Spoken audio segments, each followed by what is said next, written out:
This is the Simpit. I'm your host, Sean Cole, and welcome to today's edition of the Pitstop, where you, the pit crew, you are the real star of today's show. Thank you for being here. Happy hump day to everybody. And January and 2019 are really starting to pick up some steam. Things are starting to happen. We've had a lot of quiet things going on for quite some time through the holidays and the New Year's, but here Wednesday, the 9th of January, we are starting to see things pick up, and that's really good. And a lot of that is internal stuff, of course, because the Simpit Endurance team is getting up to speed and doing a lot of work, getting in preparation for the big race on the 19th and 20th, which is coming up in just 11 days, if you think about it. So not a whole bunch of time left to prepare. I see we have Brendan Lay here in the show, in the audience. How you doing, Brendan? We're going to talk about you today, so don't go away. We have a topic with your name all over it today. As I said, happy hump day to you guys, and thank you for being here. Thank you for being part of the pit crew, and I just enjoy spending time with you guys in the morning and talking about sim racing and things going on. I mean, sometimes we have updates, sometimes we have new products, sometimes we just have the stars of sim racing out there doing their thing. So starting off with Gran Turismo today, you know the name at this point, Igor Fraga. I mean, you have to rank him in the best of the best esports sim racers out there right now. Thank you, Dave Blair, wearing my Project Cars disco shirt. I love this shirt, black with gold print. I mean, it takes me back to a different time, but I love that they made it so disco and showing my Project Cars love. Great sim out there. But as I was saying, sometimes our sim stars, they do more than just sim race. They get called to be judges. They get called to be commentators. And in this case, Igor Fraga, and I don't know exactly where this went on, but this is some pictures here of him doing a presentation to a bunch of children, encouraging them to follow their dreams, and that sometimes you do have to fight through adversity to get to your dreams. And for some of these kids, it was their first time ever getting to actually drive a simulator, and he was out there being a great ambassador of our sport, our hobby. So really cool just to see him doing a little community outreach. I mean, really had nothing to do with winning races other than, you know, he's a superstar, somebody we can all aspire to be like. Dirt has a few things that went on. During the holidays, they had their big competition. This actually led to our screenshot of the day, or our thumbnail of the day. But Dirt, you know, in honor of Dirt Rally 2 coming along, they had a photo competition. So they took all the submissions, they went through them all, and here at the Codemasters.com community page, you can see that they picked their favorites. And some really cool, epic, I mean, you know, when I looked at this picture right here, the one that was my screenshot of the day, I'm like, wow, you know, that truly looks like a real-life photo. Really, really cool looking photos here. So some great pics of some great rally car stuff just to keep you entertained or inspired or looking forward to Dirt Rally 2 coming out fairly soon. This is a great looking photo right here. Oh, this one. Look at that. Oh, I love it. Anyway, good stuff, and maybe that'll motivate you to get out there and do some sideways driving and rally car. So, in addition to that, Cody's also has a post here talking about F1 mobile racing, new details on Android devices in the future, and they start giving, like, minimum requirements. And I'm like, oh my god, when did we get to minimum requirements on phones? I thought the whole idea of a phone was it to be so simple. Anyway, I don't think this really exceeds the spec requirements for anybody's phones out there, but it does tell you the details and what it's going to take, blah, blah, things like that. So F1 mobile racing, something they're still doing. And I don't know if you remember, but a while ago we talked about, and this is exactly, I got to tell you, why do I love doing this show? You know, my job is knowing what's going on in sim racing, and what a great way to just keep your thumb on the pulse of sim racing than doing this every day. But it wasn't long ago that we talked about how the F1 2018 version of F1 mobile racing was done by Codemasters, but they were actually turning over that project to an outside company, a third-party company, to do the development for F1 2019 version of mobile racing. So that is kind of interesting as well. What else do we have? You know, Max Verstappen. This kid. You gotta love this kid. You know, not only is he an excellent, incredible Formula 1 driver, but he is one of the best sim racers on planet Earth. And just to share those two honors simultaneously is kind of unheard of. I mean, there are a lot of sim racers turned pro. But there aren't that many who, when they turn pro, really hold on to and hang on to their ability to be an incredible sim racer. I mean, a few others do come to mind. This isn't like the exception to the rule or anything. But what we do have, and a lot of us at the Simpit pit crew guys, we've been running the Charlotte Roval. But anyway, he did it in Max Verstappen set a iRacing world record in the F3. And I think you can be a world record hunter, by the way. Literally meaning jumping around and finding the ones that you have a good shot at doing. But anyway, if you want to see what the fastest lap ever turned in an F3 car at Charlotte Roval, it was done by Max Verstappen, and you'll find the video by Team Redline. Of course he's a Team Redline. Of course he's a Team Redline driver. And he set a world record. So these guys, Team Redline across the board, I mean, they probably hold more world records than just about anybody on planet Earth. David Wolf, yes, Wolfman, sorry, yes, they are. So CES is going on. I have that later to talk about, or I have a photo of some stuff going on there at CES with the Sim Experience and the Earthquake sound booth. But that's where you'd find him, David Wolfman. If you are at CES this year, which is going on again, I think it's now between today and the 8th, or between yesterday and the 8th, I mean the 11th. And you will find Sim Experience with a full motion simulator with the G-Seat, everything on it, all the bells, all the whistles, including Quake Shakers being run by SimVibe. You'll find that at CES this year. So if you're there, definitely go check it out. Anyway, cool to see Max Verstappen still keeping his sim racing, his foot in the sim racing world. And that's about all we have to talk about there. I have a little more to talk about in iRacing, but it's more personal or sim pit crew related.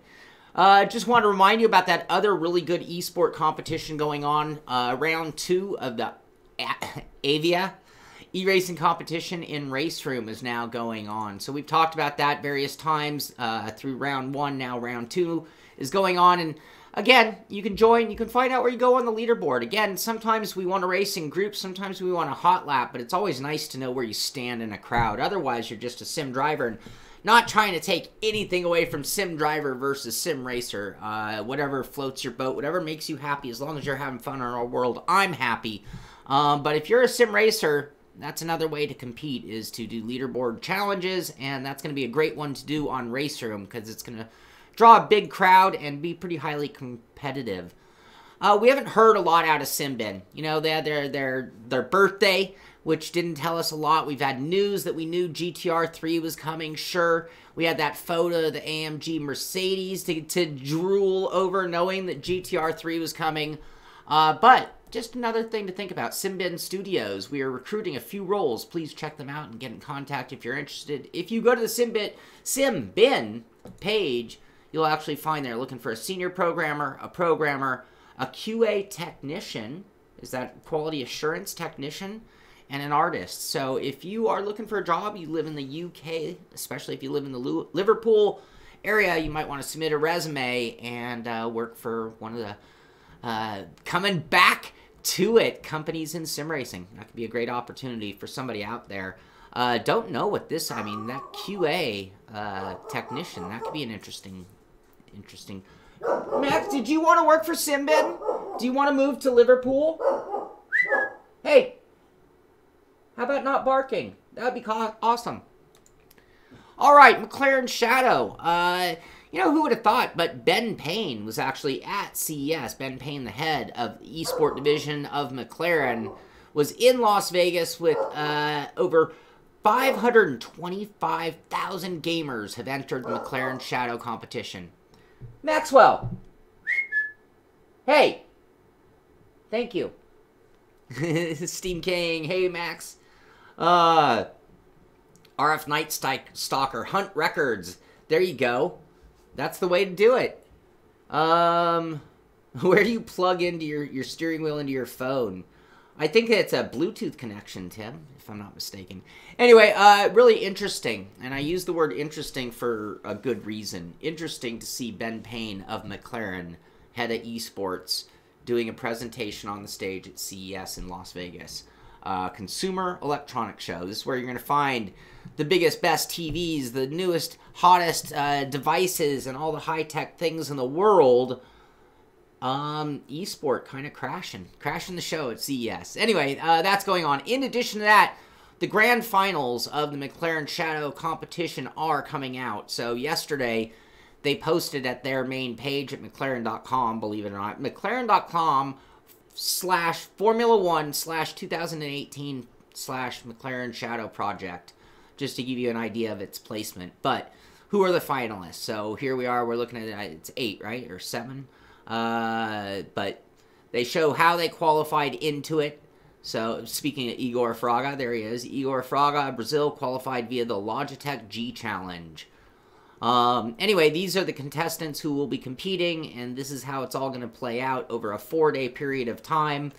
And this is going to be something really fun to tune into, and more important than that, really fun to watch. I think it'll be a fun competition. That dog is going nuts. Max, come here. Come here. You come here. You come here. Come on. All the way in here. Come on. You're a good boy. Come on. Come on. Lay down. Lay down. Good boy. Lay down. Lay down. Lay down. That's a good boy. That's a good boy. Alright, sorry about that, but I had to control that. Alright, what else do we have to go? Brendan, you still here? Great photo. Actually, this is a terrible photo. Brendan, do you hate this photo? Anyway, F1 Formula 1 posting, but F1 eSport stars Brendan Lay and Enzo Benito are heading to the Race of Champions in Mexico. So, these two guys, Brendan, you ready to go to Mexico? I can't believe they just fly you guys all over the world. This is just insane where eSport has come. It's insane where sim racing has come if you really think about it. But superstars of sim racing, Enzo Benito and Brendan Lay, are going to get to go head-to-head against, I mean, you're talking like IndyCar drivers, Formula 1 car drivers, rally car drivers. I mean, the best of the best drivers are invited into these, and as stated in this post, they're heading to the Race of Champions in Mexico and taking on some of motorsport's biggest heroes. So we will be watching, we will be rooting for you guys, and what another great opportunity for you, Brendan. Well done, and go get them. I really hope you go kick some ass and show those real-life drivers what a sim racer can do. What else do we have to talk about? A few more little things to talk about. It won't be a long show today just because, again, we are at the beginning of January. But Road to VR has a post here, and this excites me. I'm getting deeper and deeper into the VR world. Two things are happening to me when it comes to VR. John Hill, you're here, so you're going to be able to testify this. Not only have I been very impressed with VR and having a good time, and even though I've been holding out for the next-gen stuff, getting in on what's already out there, playing an Oculus, for example, I am just really having a good time. Not only in driving, I love the driving, but it's the other things. It's the VR experience in general. And what's really helping me... Max, come here. No, come here. Come. Max, come. Max, come. Come here. Max, get over here.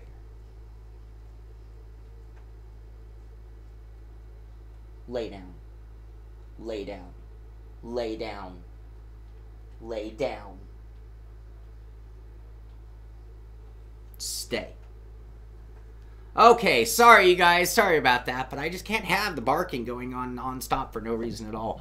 Someone's running like a compressor or something that's bothering him. Anyway, I'm very excited about the future of VR, and a lot of the reason why is the response that I'm seeing, you know, and I've seen it in the racing scenarios every time I work a trade show, seeing how excited and the oh wow that I get and hear from people all the time. This includes letting my mother actually played Robo Recall. And I don't care if you've even played it. It's a shooter game. It's fun, but it's totally futuristic. My mom was laughing her ass off and having a blast. John Hill came over yesterday and tried VR, non-sim racing. He tried some shooter games and things like that. Same thing, laughing his ass off. Oh, wow. I mean, all the comments you expect to hear. Anyway, when we talk about the next gen of VR, I mean, we are talking about the Pimax, this being one of those, you know, next gen. I think if you have the video card to run it and the game's optimized for it, Anyway, at CES, they're showing off their hand controllers, because that's a big difference. That's a big difference in VR. I mean, for driving, we don't need those hand controllers, but having that is a big deal. So you'd be able to check out Pimax, I'm assuming, running in the best of light, because it's at their booth. So that would be a good thing. That's at CES. And as we mentioned earlier, Sim Experience. So here's a shot of a Stage 5 simulator, motion simulator with the earthquake shaker. So like the most high-performance transducer. I was going to say butt kicker. This is like the most high-performance butt kicker type device that you can get. And some photos there of the guys at Sim Experience at CES.